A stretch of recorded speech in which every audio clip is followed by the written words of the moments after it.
Hi friends, ನಮಸ್ಕಾರ ರೀ. ನಿಮಗೇನಾದರೂ ಸಂಜೆ ಟೀ ಟೈಮ್ದಾಗ ಏನಾದರೂ ಖಾರವಾಗಿ ಕುರುಮ್ ಕುರುಮ್ ತಿನ್ಬೇಕು ಅನಿಸ್ತಿದೆ. ಹಾಗಾದ್ರೆ ಈ ಥರ ಬಡಂಗನ್ನ ಒಮ್ಮೆ ಟ್ರೈ ಮಾಡಿ, ತುಂಬ ಇಷ್ಟ ಆಗ್ತದ ನಿಮಗೆ. ಉತ್ತರ ಕರ್ನಾಟಕದ ಈ ಬಡಂಗ್ ರೆಸಿಪಿನ ತುಂಬಾ ಸುಲಭವಾಗಿ ಮಾಡ್ಕೊಳ್ಬಹುದು. ಕೇವಲ ಒಂದು 15 ನಿಮಿಷ ಸಾಕು, ಇದು ರೆಡಿ ಆಗ್ತದ. ತಿನ್ನೋದಕ್ಕೆ ಮಾತ್ರ ಸೂಪರ್ ಆಗಿರ್ತದ. ಖಾರವಾಗಿ ಹಾಗೆ ಸ್ವಲ್ಪ ರುಚಿಯಾಗಿ ತುಂಬಾ ಚೆನ್ನಾಗಿರ್ತದ. ಹೊರಗಡೆ ಪಾಕೆಟ್ ನಲ್ಲಿ ಸಿಗ್ತದಲ್ಲ ಬಡಂಗ್, ಅದೇ ತರ ಇರ್ತದ. ಇದನ್ನ ಮಾಡ್ಲಿಕ್ಕೆ ನಾನಿಲ್ಲಿ ಚುರ್ಮುರಿ ತಗೊಂಡಿದ್ದೀನಿ. ಚುರ್ಮುರಿ ಸ್ವಲ್ಪ ಇಲ್ಲಿ ಕ್ರಿಸ್ಪಿ ಆಗಿರ್ಬೇಕು. ಬಿಸಿಲಲ್ಲಿ ಇಟ್ಕೊಳ್ಳಿ, ಇಲ್ಲ ಅಂದ್ರೆ ಒಂದ್ ಸ್ವಲ್ಪ ಇದನ್ನ ಹುರ್ಕೊಳ್ಬೇಕಾಗ್ತದ. ನಾನಿಲ್ಲಿ ಕ್ರಿಸ್ಪಿ ಆಗಿತ್ತು, ಅದನ್ನ ಏನು ಮಾಡ್ಲಿಕ್ಕೆ ಹೋಗ್ಲಿಲ್ಲ. ಒಂದ್ ಸ್ವಲ್ಪ ತಗೊಂಡು ಸೈಡಲ್ಲಿ ಇಟ್ಕೊಂಡಿದೀನಿ.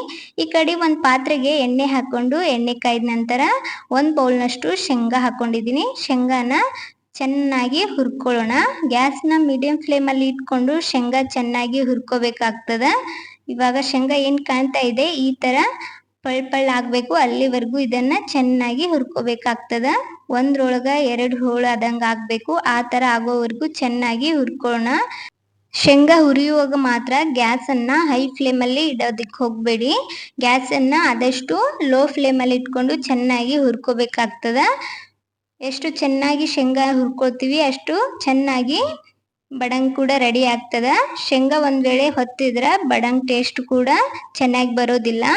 ಅದಕ್ಕೋಸ್ಕರ ಗ್ಯಾಸ್ ಅನ್ನ ಆದಷ್ಟು ಮೀಡಿಯಂ ಫ್ಲೇಮ್ ಅಲ್ಲಿ ಇಟ್ಕೊಂಡು ಚೆನ್ನಾಗಿ ಶೇಂಗಾವನ್ನ ಹುರ್ಕೋಬೇಕಾಗ್ತದ. ಕಲರ್ ಕೂಡ ಚೆನ್ನಾಗಿ ಬರಬೇಕು, ಅದು ಸೀಳ್ದಂಗೂ ಕೂಡ ಆಗ್ಬೇಕು. ಅವಾಗ ರೆಡಿ ಆಗ್ತದ. ಇವಾಗ ನೋಡ್ಬೋದು ಕಲರ್ ಎಷ್ಟು ಚೆನ್ನಾಗಿ ಬಂದದ. ಅದನ್ನ ಎಣ್ಣೆಯಿಂದ ತೆಗೆದು ಚುರ್ಮುರಿಗೆ ಸೇರಿಸ್ಕೊಂಡಿದ್ದೀನಿ. ಇವಾಗ ಅದೇ ಎಣ್ಣೆಗೆ 1 ಹಿಡಿಯಷ್ಟು ಕರಿಬೇವನ್ನ ಹಾಕೊಂಡಿದ್ದೀನಿ. ಕರಿಬೇವನ್ನ ಚೆನ್ನಾಗಿ ಹುರ್ಕೋಬೇಕಾಗ್ತದ. ಅದರಲ್ಲಿರೋ ಹಸಿ ವಾಸನೆ ಎಲ್ಲ ಹೋಗ್ಬೇಕು. ಅಲ್ಲಿವರೆಗೂ ಚೆನ್ನಾಗಿ ಇದನ್ನ ಹುರ್ಕೊಳ್ಳೋಣ. ಕರಿಬೇವೆಲ್ಲ ಸ್ವಲ್ಪ ಹೊತ್ತು ಹುರ್ಕೊಳ್ಳೋಣ. ಕ್ರಿಸ್ಪಿ ಆಗೋವರೆಗೂ ಇದನ್ನ ಹುರ್ಕೋಬೇಕಾಗ್ತದ. ಗ್ಯಾಸ್ ಅನ್ನ ಹೈ ಲೋ ಫ್ಲೇಮ್ ಅಲ್ಲಿ ಮಾಡ್ಕೊಂಡು ಇದನ್ನ ಹುರ್ಕೊಳ್ಳಿ. ನೋಡ್ಬೋದು ಇವಾಗ ಕ್ರಿಸ್ಪಿಯಾಗಿ ರೆಡಿ ಆಗಿದೆ ಕರಿಬೇವು. ಇದನ್ನು ಸಹ ಎಣ್ಣೆಯಿಂದ ತೆಗೆದು ಚುರ್ಮುರಿಗೆ ಸೇರಿಸ್ಕೊಳ್ಳೋಣ.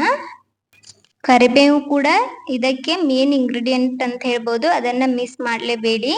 ಇವಾಗ ಅದೇ ಎಣ್ಣೆಗೆ 1-2 ಗಡ್ಡೆಯಷ್ಟು ಬೆಳ್ಳುಳ್ಳಿನ ಸಿಪ್ಪೆ ಸಮೇತ ಜಜ್ಜಿ ಹಾಕೊಂಡಿದ್ದೀನಿ. ಸಿಪ್ಪೆ ತೆಗಿಯಕ್ಕೆ ಹೋಗ್ಬೇಡಿ. ಸಿಪ್ಪೆ ಸಮೇತ ಅದನ್ನ ಒಂದ್ ಸ್ವಲ್ಪ ಜಜ್ಕೋಬೇಕು. ಅದನ್ನು ಸಹ ಚೆನ್ನಾಗಿ ಹುರ್ಕೋಬೇಕಾಗ್ತದ. ಈ ತರ ಕಲರ್ ಬರೋವರೆಗೂ ಅದನ್ನ ನೀಟಾಗಿ ಫ್ರೈ ಮಾಡ್ಕೊಳ್ಳೋಣ. ನೋಡ್ಬೋದು ಎಷ್ಟು ಚೆನ್ನಾಗಿ ಕಲರ್ ಬಂದದ. ಇದನ್ನ ಚುರ್ಮುರಿಗೆ ಸೇರಿಸ್ಕೊಳ್ತಾ ಇದ್ದೀನಿ. ಈ ಬಡಂಗಿಗೆ ಇಷ್ಟೇ ಹಾಕೊಳ್ಳೋದು. ಬೆಳ್ಳುಳ್ಳಿ, ಕರಿಬೇವು ಹಾಗೆ ಶೇಂಗಾ ಇದನ್ನ ಮಾತ್ರ ಹಾಕೊಂಡಿದ್ದೀನಿ. ಈ ಕಡೆ ಎಣ್ಣೆಗೆ ಇನ್ನೊಂದ್ ಸ್ವಲ್ಪ ಎಣ್ಣೆ ಹಾಕೊಂಡಿದ್ದೀನಿ. ಎಣ್ಣೆ ಹಾಕೊಂಡು ಒಂದ್ ಸ್ವಲ್ಪ ಗ್ಯಾಸ್ನ ಆನ್ ಮಾಡಿ ಎಣ್ಣೆ ಕಾಯ್ದ ನಂತರ ಗ್ಯಾಸ್ನ ಆಫ್ ಮಾಡ್ಕೊಂಡಿದ್ದೀನಿ. ನಂತರ 1-2 ಟೇಬಲ್ ಸ್ಪೂನ್ ಅಷ್ಟು ಅರಿಶಿನ ಪುಡಿ, 1-2.5 ಟೇಬಲ್ ಸ್ಪೂನ್ ಅಷ್ಟು ಕಾಶ್ಮೀರಿ ರೆಡ್ ಚಿಲ್ಲಿ ಪೌಡರ್ನ ಹಾಕೊಂಡಿದ್ದೀನಿ. ಇಲ್ಲಿ ಖಾರಕ್ಕೂ ಆಗ್ತದ ಹಾಗೆ ಕಲರ್ಗೂ ಕೂಡ ಆಗ್ತದಂತ ಹೇಳಿ ಕಾಶ್ಮೀರಿ ರೆಡ್ ಚಿಲ್ಲಿಯನ್ನ ಹಾಕೊಂಡಿದ್ದೀನಿ. ಕಾಶ್ಮೀರಿ ರೆಡ್ ಚಿಲ್ಲಿ ಪೌಡರ್ ಹಾಕೋದ್ರಿಂದ ಕಲರ್ ಕೂಡ ಚೆನ್ನಾಗಿ ಬರ್ತದ. ಗ್ಯಾಸ್ ಅನ್ನ ಆಫ್ ಮಾಡಿ ಇಟ್ಕೊಂಡೆ ಕೈದಿರೋ ಎಣ್ಣೆಗೆ ಅರಿಶಿನ ಪುಡಿ ಹಾಗೆ ಖಾರದ ಪುಡಿಯನ್ನ ಹಾಕೊಳ್ಬೇಕು. ಇದನ್ನ ಹಾಕೊಂಡು ಒಂದ್ ಸ್ವಲ್ಪ ಹೊತ್ತು ಚೆನ್ನಾಗಿ ಮಿಕ್ಸ್ ಮಾಡ್ಕೊಂಡು ನಂತರ ಈ ಚುರ್ಮುರಿಗೆ ಹಾಕೊಂಡಿದ್ದೀನಿ. ನೋಡ್ಬೋದು ಎಷ್ಟು ಚೆನ್ನಾಗಿ ಕಾಣ್ತಾ ಇದೆ. ಕಾಶ್ಮೀರಿ ರೆಡ್ ಚಿಲ್ಲಿ ಪೌಡರ್ ಹಾಕೊಳ್ಳೋದ್ರಿಂದ ಕಲರ್ ಕೂಡ ತುಂಬಾ ಚೆನ್ನಾಗಿ ಬರ್ತದ. ಪಾಕೆಟ್ ಅಲ್ಲಿ ಬರೋ ಬಡಂಗ್ ತರನೇ ಕಲರ್ನು ಚೆನ್ನಾಗಿರ್ತದ. ಟೇಸ್ಟ್ ಕೂಡ ಅಷ್ಟೇ ನಾರ್ಮಲ್ ಆಗಿ, ಅಷ್ಟು ಖಾರವಾಗಿನೂ ಇರೋದಿಲ್ಲ, ಅಷ್ಟು ಸಪ್ಪೆ ಕೂಡ ಇರೋದಿಲ್ಲ, ಅಷ್ಟು ಚೆನ್ನಾಗಿ ಬರ್ತದ. ಇವಾಗ ಇದನ್ನ ನೀಟಾಗಿ ಮಿಕ್ಸ್ ಮಾಡ್ಕೊಂಡು ಇಟ್ಟಿದ್ದೀನಿ. ಈ ಕಡೆ ಒಂದು ಸೀಕ್ರೆಟ್ ಪೌಡರ್ ಮಾಡ್ತಾ ಇದ್ದೀನಿ. ಆ ಪೌಡರ್ಗೆ 1-2 ಟೇಬಲ್ ಸ್ಪೂನ್ ಅಷ್ಟು ಪುಟಾಣಿ, 1-2 ಟೇಬಲ್ ಸ್ಪೂನ್ ಅಷ್ಟು ಉಪ್ಪು ಹಾಗೆ 1 ಟೇಬಲ್ ಸ್ಪೂನ್ ಅಷ್ಟು ಸಕ್ಕರೆ ಹಾಕೊಂಡು ಇದನ್ನ ನೀಟಾಗಿ ಪೌಡರ್ ಮಾಡಿ ತಗೊಳ್ಳೋಣ. ಇದು ಸೀಕ್ರೆಟ್ ಪೌಡರ್ ಅಂತ ಹೇಳ್ಬೋದು. ಬಡಂಗ್ಗೆ ರುಚಿ ಕೊಡ್ಲಕ್ಕ ಇದು ಬೇಕೇ ಬೇಕು. ಈ ಪೌಡರ್ ಹಾಕೋದ್ರಿಂದ ಬಡಂಗ್ ಕೂಡ ತುಂಬಾ ರುಚಿಯಾಗಿರ್ತದ. ಹೊರಗಡೆ ಪಾಕೆಟ್ ಅಲ್ಲಿ ಯಾವ ತರ ಸಿಗ್ತದ ಅದೇ ತರ ಇರ್ತದ ಟೇಸ್ಟ್ ಕೂಡ. ಇವಾಗ ರೆಡಿ ಮಾಡಿಟ್ಟಿರೋ ಚುರ್ಮುರಿಗೆ ಈ ಪೌಡ್ರನ್ನ ಹಾಕೊಂಡಿದ್ದೀನಿ. ಪೌಡ್ರನ್ನ ಹಾಕೊಂಡು ಈ ತರ ಒಂದು ಪ್ಲಾಸ್ಟಿಕ್ ಅನ್ನ ಕೈಗೆ ಹಾಕೊಂಡ್ಬಿಟ್ಟು ಇದನ್ನ ಚೆನ್ನಾಗಿ ಇನ್ನೊಂದ್ ಟೈಮ್ ಮಿಕ್ಸ್ ಮಾಡ್ಕೊಳ್ಳೋಣ. ಚುರ್ಮುರಿಗೆ ಎಲ್ಲ ಕಡೆ ಇದು ಚೆನ್ನಾಗಿ ಹತ್ಬೇಕು. ಅಲ್ಲಿವರೆಗೂ ಇದನ್ನ ಮಿಕ್ಸ್ ಮಾಡ್ಕೊಳ್ಳೋಣ. ಸಕ್ಕರೆ ಹಾಕೊಳ್ಳೋದ್ರಿಂದ ಖಾರ ಮತ್ತು ಉಪ್ಪು ಬ್ಯಾಲೆನ್ಸ್ ಆಗಿ ಇಟ್ಕೋಬಹುದು. ಇದರಿಂದ ತುಂಬಾ ಬ್ಯಾಲೆನ್ಸ್ ಆಗಿರ್ತದೆ. ಅದಕ್ಕೋಸ್ಕರ 1 ಟೇಬಲ್ ಸ್ಪೂನ್ ಅಷ್ಟು ಸಕ್ಕರೆ ಹಾಕೊಂಡಿದ್ದೀನಿ. ಈ ತರ ಪುಟಾಣಿ ಪೌಡರ್ ಅನ್ನ ಇದಕ್ಕೆ ಹಾಕೊಳ್ಳೋದ್ರಿಂದ ಚೆನ್ನಾಗಿ ಎಲ್ಲ ಕಡೆ ಸಕ್ಕರೆ ಉಪ್ಪು ನೀಟಾಗಿ ಹತ್ತುತ್ತದೆ ಅಂತ ಹೇಳಿ ಅದನ್ನ ಹಾಕೊಂಡಿದ್ದೀನಿ. ಇದರ ರುಚಿ ಕೂಡ ತುಂಬಾ ಚೆನ್ನಾಗಿರ್ತದೆ. ನೋಡ್ಬೋದು ಇವಾಗ ರೆಡಿ ಆಗ್ಯಾವ ಚುರ್ಮುರಿ. ಎಷ್ಟು ಕಲರ್ಫುಲ್ ಆಗಿ ಬಂದದ ನೋಡ್ಬೋದು. ಹೊರಗಡೆ ಸಿಗುತ್ತಲ್ಲ ಬಡಂಗ ಅದೇ ತರ ಕಾಣ್ತಾ ಇದೆ. ಎಷ್ಟು ಚೆನ್ನಾಗಿ ಬಂದವಂತ ನೋಡ್ಬೋದು. ಕಲರ್ ಕೂಡ ತುಂಬಾ ಚೆನ್ನಾಗಿ ಬಂದಿತ್ತು.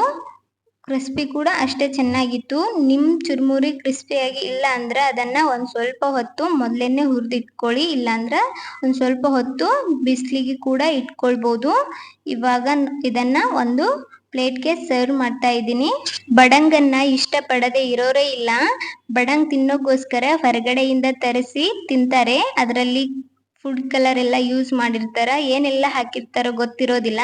ಈ ತರ ಮನೆಯಲ್ಲೇ ಬಡಂಗನ್ನ ಮಾಡ್ಕೊಂಡು ತಿನ್ಬೋದು. ತುಂಬಾ ರುಚಿಕರವಾಗಿರ್ತದ.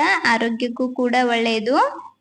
ನೀವು ಸಹ ಒಮ್ಮೆ ಟ್ರೈ ಮಾಡಿ ಹೇಗಾಗಿತ್ತಂತ ಕಮೆಂಟ್ ಮಾಡೋದು ಮಾತ್ರ ಮರಿಬೇಡಿ. ಜಾಸ್ತಿ ಇಂಗ್ರೀಡಿಯೆಂಟ್ಸ್ ಏನ್ ಬೇಕಾಗಿಲ್ರಿ. ಕೇವಲ ಒಂದ್ 3-4 ಇಂಗ್ರೀಡಿಯೆಂಟ್ಸ್ ಅನ್ನ ಹಾಕೊಂಡು ಇದನ್ನ ಮಾಡ್ಕೊಳ್ಬಹುದು. ಮನೆಯಲ್ಲೇ ಇರುವಂತ ಸಾಮಗ್ರಿಗಳಿಂದ ಸಿಂಪಲ್ ಆಗಿ ಬಡಂಗನ್ನ ರೆಡಿ ಮಾಡ್ಕೊಳ್ಬಹುದು. ಉತ್ತರ ಕರ್ನಾಟಕದ ಈ ಬಡಂಗ್ ರೆಸಿಪಿ ನಿಮಗೆ ಇಷ್ಟ ಆದ್ರ ಇದೇ ತರದ ಇನ್ನಷ್ಟು ರೆಸಿಪಿಗೋಸ್ಕರ ರಮ್ಯಾ ಮನೆ ಅಡಿಗೆ ಚಾನೆಲ್ ಅನ್ನ ಸಬ್ಸ್ಕ್ರೈಬ್ ಮಾಡ್ಕೊಳ್ಳಿ. ವಿಡಿಯೋಗೆ ಒಂದು ಲೈಕ್ ಕೊಡಿ. Thanks for watching video.